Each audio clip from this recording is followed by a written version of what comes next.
Hey everybody, Mr. Cakes here, video number 4. Today's beer is the Kentucky Bourbon Barrel Ale. I've actually tried one of their beers before at a place called All Shucks. It's a raw oyster bar, seafood restaurant in Norfolk, and I had their Bourbon Barrel Stout, or it's an imperial stout. It's actually pretty strong, and they use they age their beers in their oak bourbon barrels. You know, Kentucky is kind of known for their bourbon already, as we know. They have the Bourbon Trail there, great bourbons, but they're being very inventive with their beers, with aging them in the barrels of bourbon, which is very cool. Which actually lends a nice oak flavor. So I really enjoyed their stout a lot, and now just came across this going to Total Wine and More in Chesapeake and picked up a single bottle of their Bourbon Barrel Ale. And I'm about to crack this guy open and let you know what it's all about.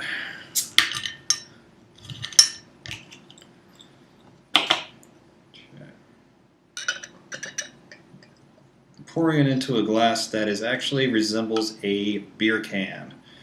And these are kind of new glassware that some breweries are starting to bring into their breweries. Picked this one up from a place called Young Veteran Brewing Company in Virginia Beach, which at some point I really want to rate one of their beers. So let's give this a smell. Smells really good. Smells light. It's nothing, you know, I'm used to IPAs. I'm an IPA guy. I'm a hophead at heart. But, you know, knowing that there's an ale that is aged in oak bourbon barrels, I had to give it a shot for sure. So it's very malty, a little bit of honey. Pours a nice amber color, like an amber ale would have, and maybe some of the oak in the barrels maybe lend to that hue that it gives. Kind of a nice, kind of a rosy red, kind of a, you know, amber color.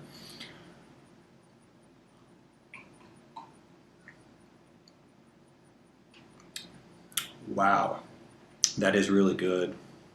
It really sneaks up on you. It's amazing how sometimes beers, they have a different scent altogether than the flavor when you finally taste it. You know, I noticed when I poured the beer, it had a very thin head on it. There's not really a whole lot of lacing, which, you know, most ales don't really have in common with some of the India Pale Ales that maybe provide a little more of a thicker head and more lacing. Every time you sip the beer, you see the lacing cling to the glass, which is from the proteins. And this doesn't really have too much, kind of fizzles out. But it's got a great deal of carbonation, and carbonation kind of pushes back. You know, I feel it back in my throat, and then I get sort of sweet, sort of honey, and definitely that kind of vanilla background, which I guess the oak barrel aging process lends to this beer. It's really good.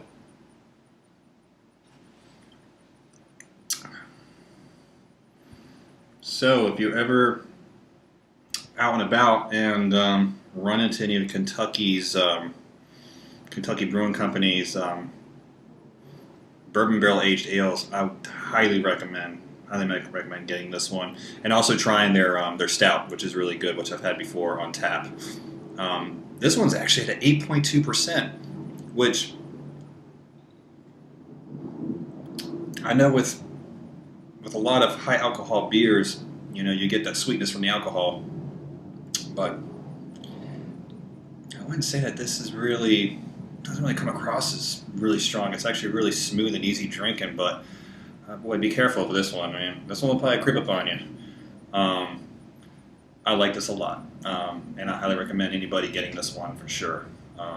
Like I said, I'm not really normally an ale kind of person. I'm more for the hops, but I had to give this a shot because it's a good experiment. I like the innovation and using the barrels, bourbon barrels. A lot of breweries are using wine barrels these days too as well. They're brewing beers with Chardonnay barrels, Pinot Noir barrels. And I'm gonna try as much as possible to try to find some of these breweries that are doing that and give them a try. But anyways, this is very good. Cheers.